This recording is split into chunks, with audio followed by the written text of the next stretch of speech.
భారతదేశానికి 80వ స్వాతంత్ర దినోత్సవ సందర్భంగా ఈరోజు మనం అందరం ఇక్కడ ఈ జెండా పండుగ సెలబ్రేట్ చేసుకుంటున్నాం. ఈ కార్యక్రమం నిమిత్తం ఇక్కడికి ఇచ్చేసినటువంటి 99 టీవీ స్టాఫ్ మెంబర్స్ అందరికీ, అలానే మన ఆదిత్య కన్స్ట్రక్షన్ కంపెనీ నుంచి వచ్చిన మన ఎంప్లాయీస్ అందరికీ నా స్వాతంత్ర దినోత్సవ సందర్భంగా శుభాకాంక్షలు తెలియజేస్తున్నాను.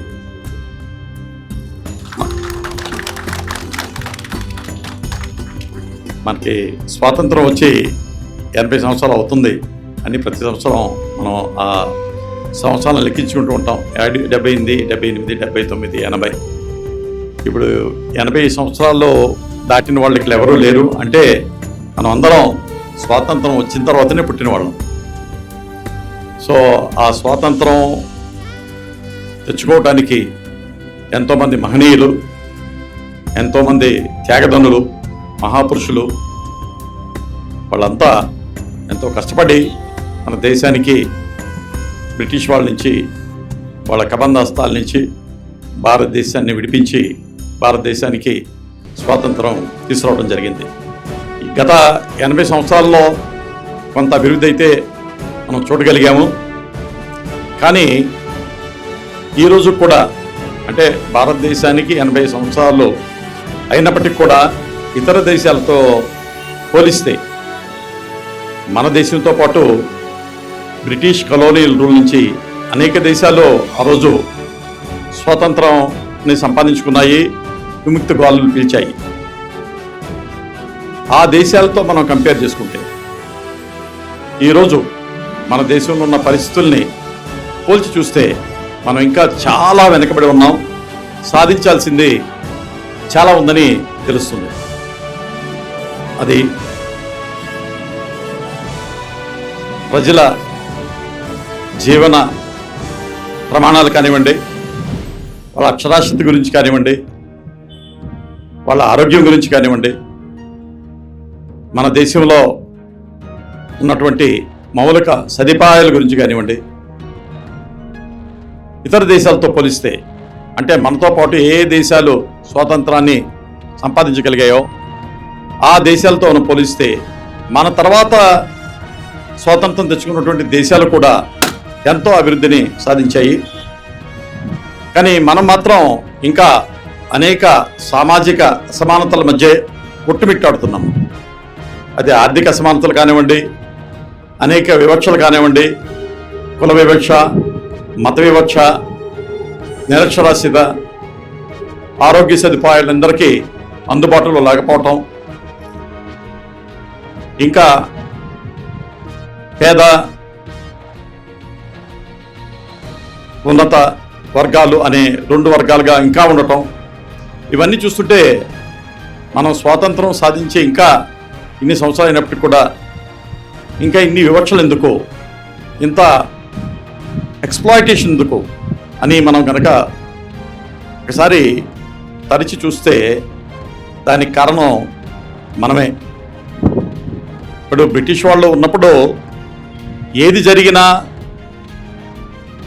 క్రెడిట్ అయితే మనం తీసుకునేవాళ్ళం, ఏదైనా సాధిస్తే. డిస్క్రెడిట్ అయితే అది మనం బ్రిటిష్ వాళ్ళకి ఇచ్చేవాళ్ళం. మీరు ఉండటం వల్ల మాకు ఇది జరగట్లేదు, మీరు ఉండటం వల్ల మా దేశంలో అక్షరాస్యత సంఖ్య పెరగట్లేదు. కానీ దారిద్ర్య రేఖ కన్నా జనాభా బ్రిటిష్ కాలంలో కన్నా ఈరోజు ఎక్కువ ఉంది. ఈరోజు దగ్గర దేశంలో 144 కోట్ల జనాభాలో ఇంకా ఒక 75 కోట్ల మంది ఇంకా పావర్టీ లైన్ కన్నా కిందే ఉన్నారు. అంటే వాళ్ళకి 2 పూట్ల తినడానికి కూడా భోజనం లేని పరిస్థితుల్లో వాళ్ళు జీవిస్తున్నారు. సగానికి పైన ప్రజలకి షెల్టర్ లేదు. అంటే వాళ్ళు ఉండటానికి సరైన నీడ లేదు, ఉండటానికి సొంత ఇల్లు లేదు. దగ్గర 90 కోట్ల మంది ప్రజలు వాళ్ళ మంత్లీ ఇన్కమ్ చెప్తే ఆశ్చర్యపోతారు, 3,000 రూపాయల కన్నా తక్కువ ఆదాయంతో జీవిస్తున్నారు. దేశంలో 90 కోట్ల మంది ప్రజల్లో 3,000 రూపాయల కన్నా నెలసరి ఆదాయం కంటే తక్కువగా వాళ్ళు జీవిస్తున్నారు. అంత తక్కువ ఆదాయంతో ఒక పక్కన చెప్పుకుంటాం మనం, మన జీడిపి ఇంతగా పెరిగింది, మనం ఇంత అభివృద్ధి చేశాము, రాకెట్లు పంపిస్తున్నాం, మన డిఫెన్స్లో చాలా అభివృద్ధి చేశామని. కానీ మన దేశంలో ఇంకా ఇన్ని అసమానతలకు ఉండటానికి ముఖ్య కారణం అంటే నాకు అనిపిస్తుంది, ఒకటి మనం తెల్ల దొరలని పంపించేసి నల్ల దొరలకి మనం రాజ్యాన్ని ఇచ్చాము. అంటే ఏమాత్రం క్వాలిఫైడ్ లేని వ్యక్తుల్ని అధికార పీఠాలని వాళ్ళకి అందజేయటం. ఎందుకంటే నీకు ఏదన్నా జాబ్ కావాలంటే 1990 మీడియాలో నీకు జాబ్ కావాలంటే నువ్వేం చదువుకున్నావు, నువ్వు డిగ్రీ చేసావా, నీ మీడియా క్వాలిఫికేషన్ ఏంటి, ఎన్ని ఇయర్స్ ఎక్స్పీరియన్స్ ఉంది. ఒక చిన్న గ్రాఫిక్ డిజైనర్ రాకుండా చిన్న స్థాయి అధికారానికైనా జాబ్కైనా అడుగుతాం నీ క్వాలిఫికేషన్ ఏంటి అని. ఆ క్వాలిఫికేషన్ ఉంటేనే మనం ఆ జాబ్కి వాళ్ళని సెలెక్ట్ చేస్తాం. కానీ ఆశ్చర్యకరమైన విషయం ఏంటంటే నువ్వు ఒక ఎమ్మెల్యే అవ్వాలన్నా, ఒక ఎంపీ అవ్వాలన్నా, ఒక సీఎం అవ్వాలన్నా, ఒక పిఎం అవ్వాలన్నా నీకు ఎటువంటి విద్యా అర్హత అవసరం లేదు. నీకు ఒక 25 సంవత్సరాల వయసు ఉంటే చాలు. నీకు ఏ అర్హత లేకపోయినా, నీ మీద క్రిమినల్ కేసు ఉన్నా అంటే ప్రూవ్ కాకుండా, ఎన్ని ఎఫ్ఐఆర్లు ఉన్నా, ఎన్ని కేసులు కోర్టుల్లో దాని మీద వాగ్వాదం జరుగుతున్నా వాళ్ళు అర్హులే అంటే పోటీ చేయడానికి. గెలిస్తే వాళ్ళు ఎమ్మెల్యేలు అవుతారు, వాళ్ళు కార్పొరేటర్లు కానివ్వండి, ఎమ్మెల్యేలు కానివ్వండి, ఎంపీలు కానివ్వండి, మినిస్టర్లు కానివ్వండి, సీఎంలు కానివ్వండి, పిఎంలు కానివ్వండి. ఇది బహుశా ఇది ఒక మెయిన్ రీజన్ నేను అనుకుంటున్నాను. అంటే దీనివల్లనే అవినీతి పెచ్చురిల్లిపోయింది మన దేశంలో.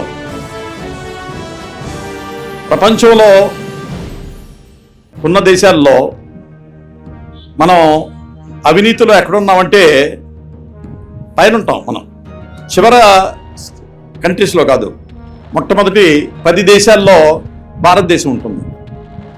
అభివృద్ధిలో మొదటి 10 దేశాల్లో మనం ఉంటే చాలా ఆనందిస్తాం. కానీ అవినీతిలో మనం చాలా ముందంటే దాన్ని బట్టి మనం అర్థం చేసుకోవచ్చు. ఈ దేశానికి పట్టిన జాడ్యం, రుగ్మత కానివ్వండి, అది అవినీతి. అవినీతి ఎక్కువ పెరగడానికి కారణం కూడా నేను చెప్పాను. యథా రాజా తదా ప్రజ. రాజు ఎలా ఉంటే ప్రజలు ఆ విధంగా మసలుకుంటారు. ఇప్పుడు అవినీతి పరులైనటువంటి పాలకులు మన రాష్ట్రాలని పాలిస్తూ ఉంటే, మన దేశాన్ని పాలిస్తూ ఉంటే వాళ్ళు చూసేది ఎంత దండుకుందాం, ఎంత దోచుకుందాం, ఎంత తొందరగా మనం మిగతా వాళ్ళని ఆ బిలియనీర్ల జాబితాలో చోటు చేసుకుందాం. వాళ్ళ ఆలోచన ధోరణి ఈ విధంగానే ఉంటుంది. ఆలోచన ధోరణి ఈ విధంగా ఉన్నప్పుడు ఇక ప్రజలకి కావాల్సినటువంటి సౌకర్యాలు కానివ్వండి, వాళ్ళ అభివృద్ధి కానివ్వండి, వాటి మీద వాళ్ళు ఎక్కువ దృష్టి పెట్టరు. ఈ మధ్యనే మనం చూసాం, ఢిల్లీలో జంతర్ మంతర్ దగ్గర ఈ దేశంలో కొన్ని కోట్ల మంది యువత విద్యా వ్యవస్థలో అనేక అవకతవకలు జరుగుతున్నాయి. నీట్ పరీక్షలో పేపర్లు లీక్ అవుతున్నాయి. ఎంతోమంది విద్యార్థులు ఆత్మహత్య చేసుకుంటున్నారు. కానీ ప్రభుత్వానికి చీమ కుట్టినట్టు కూడా లేదు, ఎంపీలకి చీమ కుట్టినట్టు కూడా లేదు. ఈ విద్యా వ్యవస్థని సమూలాగ్రంగా మార్చాలి. వాళ్ళు దాని గురించి పెద్ద యాజిటేషన్ చేశారు, మనందరం చూసాం. దానికి కారణాలు ఏమైనా కానివ్వండి, యువతలో ఉన్నటువంటి ఆగ్రహావేశాలు, ఈ సమాజం మీద ఉన్నటువంటి వాళ్ళ ఫ్రస్ట్రేషన్, అది ఒక అద్దంలో చూపించారు వాళ్ళు. అక్కడికి సింబాలిక్గా నాకు చెప్తే ఆశ్చర్యం అనిపించింది. ఇన్స్టాగ్రామ్లో వాళ్ళు ఒక CJP అని పెడితే ఒక 2 గంటల్లో 8 లక్షల మంది మెంబర్స్గా జాయిన్ అవటం, అది ఒక వారం రోజుల్లో 2 కోట్ల మంది దాని మెంబర్స్గా జాయిన్ అవటం చూస్తే వాళ్ళందరికీ ఒక వేదిక కావాలి. వాళ్ళ ఫ్రస్ట్రేషన్ని వెంటిలేట్ చేసుకోవటానికి, ఎక్స్ప్లాయిటేషన్ని ఏదైతే ఎక్స్ప్లాయిటేషన్ జరుగుతుందో ఈ ప్రజెంట్ రాజకీయ వ్యవస్థ మీద వాళ్ళు గొంతెత్తి అరవటానికి, వాళ్ళ ఫ్రస్ట్రేషన్ని వెంటిలేట్ చేసుకోవటానికి అది ఒక ప్లాట్ఫామ్గా వాళ్ళు యూజ్ చేసుకున్నారు. ఇప్పుడు ఆ పార్టీ గురించి నేను సమర్థించట్లేదు, ఆ యాజిటేషన్ నేను సమర్థించట్లేదు. కానీ ఇది ఈ దేశంలో ప్రజలు ఏ విధంగా ఆలోచిస్తున్నారు, యువత ఏ విధంగా ఆలోచిస్తుంది, దానికి ఇది ఒక దిక్సూచిగా మనకి కనిపిస్తుంది. ఎంతో ప్రజలంతా ఈ దేశంలో మార్పు రావాలి, త్వరగా రావాలి. ఇన్ని సంవత్సరాలు అవుతుంది, 8 దశాబ్దాలు అవుతుంది. అయినా మనం ఇంకా 8 దశాబ్దాల నుంచి ఇప్పటికీ మనం ఎడ్యుకేషన్ గురించి ఫైట్ చేయాల్సి వస్తుంది. మనకి హెల్త్ ట్రీట్మెంట్ కావాలంటే ఫైట్ చేయాల్సి వస్తుంది, స్కూల్లో అడ్మిషన్ కావాలంటే ఫైట్ చేయాల్సి వస్తుంది. వీటన్నిటికీ ఫ్రస్ట్రేట్ అయిపోతున్నారు. ఉద్యోగాల గురించి ఫైట్ చేయాల్సి వస్తుంది, సరైన ఉద్యోగాలు లేవు. కాలేజెస్ నుంచి కోట్ల మంది డిగ్రీలు చేతపట్టుకుని బయటకు వస్తున్నారు, కానీ వాళ్ళకి ఉపాధి అవకాశాలు లేవు. వీటన్నిటి గురించి చాలా పెద్ద ఎత్తున యువతలో ఒక నైరాశ్యత అన్నది కనిపిస్తుంది. నేను ఇక్కడ 2-3 విషయాలు స్పష్టంగా చెప్పదలుచుకున్నాను.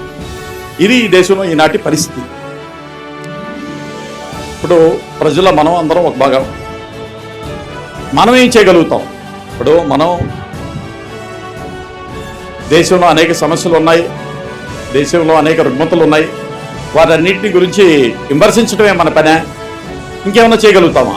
విమర్శ చేయటం చాలా చిన్న పని. ఎదుటోడిని విమర్శించడం, ఒక వ్యవస్థని విమర్శించడం, ఒక విధానాన్ని విమర్శించడం, అది చాలా ఈజీ. కానీ దానికి సొల్యూషన్ ఏంటి? ఆ సొల్యూషన్ దిశగా మనం ఏం చేయగలుగుతాం? అది ముఖ్యమైనది. ఇప్పుడు ఈ రాష్ట్రంలో, ఈ దేశంలో అవినీతి జరుగుతుందంటే అవినీతిని చూస్తూ మనం కళ్ళు మూసుకోవటం కాదు. ఒక ఎక్స్ప్లాయిటేషన్ జరుగుతుందంటే దాన్ని చూస్తూ మనం కళ్ళు మూసుకోవటం కాదు. మనకంటూ ఒక మీడియా ఉంది. ఆ మీడియా అతి చక్కటి సాధనం, అది గ్రేట్ వెపన్.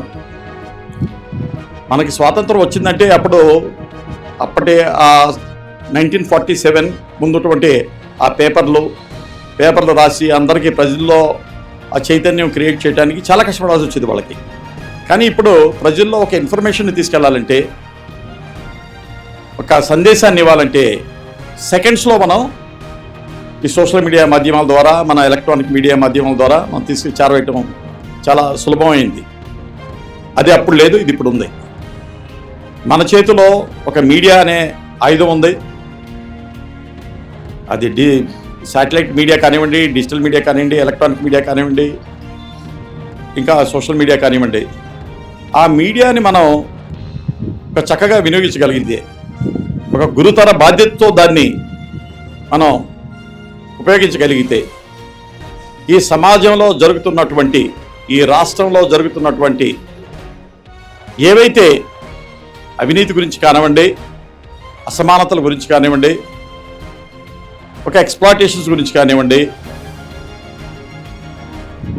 వాటిని మనం క్వశ్చన్ చేసి ప్రశ్నించగలిగి, వాటికి ప్రశ్నించడమే కాదు, వాటిని మనం ఎత్తి చూపుతూ ఏ విధంగా ప్రజలు ఇబ్బంది పడుతున్నారు, వాళ్ళ సమస్యలు ఏంటి, ఆ ఇష్యూస్ ఏంటి, ఆ ఇష్యూస్ ఎందుకు తయారవుతున్నాయి, ఆ ఇష్యూస్ని సాల్వ్ చేయడానికి సొల్యూషన్స్ ఏంటి, ఎవరు చేయాలి, ఎలా చేయాలి అన్న దానికి మనం ఒక డైరెక్షన్ ఇస్తూ, ప్రజలకి ఇన్ఫర్మేషన్ అందిస్తూ, వాళ్ళని ఎడ్యుకేట్ చేస్తూ, వాళ్ళ ఒక అవేర్నెస్ క్రియేట్ చేస్తే ప్రజలే అందుకుంటారు. ఎందుకంటే ఇప్పుడు నేను చూస్తుంటే మళ్ళీ మనకి స్వాతంత్ర సమయంలో ఎటువంటి ఉద్యమం చేశామో అటువంటి ఉద్యమం మళ్ళీ చేయాల్సిన అవసరం అగత్యం మళ్ళీ వస్తుందేమో అని నాకు అనిపిస్తుంది.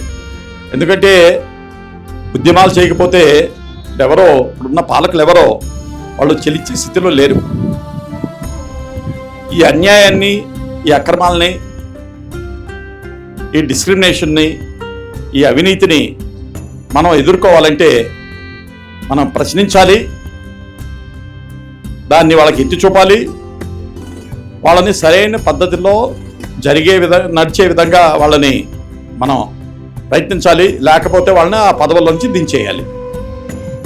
చదువుకున్న సామాజిక బాధ్యత ఉన్నటువంటి వ్యక్తులే ఈ దేశంలో ఆ పాలకులుగా ఉండాలి.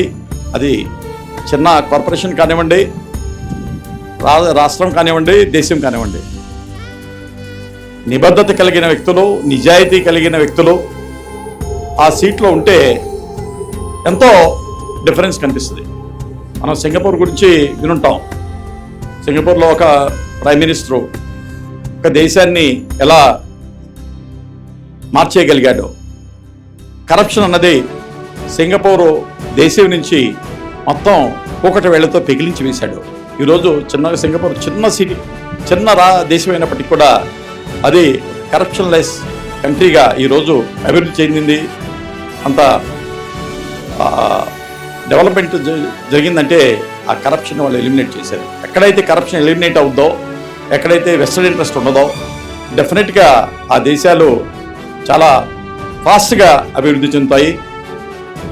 నిజాన్ని నిర్భయంగా చెబుతూ ఎంతవరకైతే మనం ఈ సమాజానికి మనం కృషి చేయగలుగుతామో అంతవరకు మనం చేయాలని నేను ఆశిస్తున్నాను. ఆ ఉద్దేశంతోనే నేను ఈ ఛానల్లో పెట్టడం కూడా జరిగింది. ఎంత ఛాలెంజెస్ ఉన్నప్పటికీ కూడా దీన్ని ముందుకు తీసుకెళ్ళడానికి అది ఒక్కటే కారణం. సో దానికి అనుగుణంగా మీరు కూడా ప్రయత్నించాలని కోరుకుంటూ, మన ఛానల్ అంటే ఏదో వన్ ఆఫ్ ది ఛానల్, ఏదో ఒక యూట్యూబ్ ఛానల్లో, లేకపోతే ఏదో శాటిలైట్ ఛానల్లో, ఏదో ఒక పార్టీకి మనం గొడుగు పట్టే ఛానల్లో అన్నది కాకుండా 99 టీవీ ఛానల్ అంటే నిబద్ధతతో పనిచేసే ఛానల్లో, నిజాయితీతో పనిచేసే ఛానల్లో, ఒక చిత్తశుద్ధితో పనిచేసే ఛానల్లో, నిజాన్ని నిర్భయంగా ప్రజల మేలు కోసం, ప్రజల కొరకే ఇది పనిచేసే ఛానల్ అనే విధంగా మనం ప్రూవ్ చేయాలి. అలా చేస్తారని నేను మీ అందరి నుంచి ఆశిస్తూ, కోరుకుంటూ ఇక్కడ నన్ను మాట్లాడటానికి మీరు అవకాశం ఇచ్చినందుకు మీ అందరికీ ధన్యవాదాలు తెలియజేస్తూ సెలవు తీసుకున్నాను. జై Hind. Thank you for your inspiring words.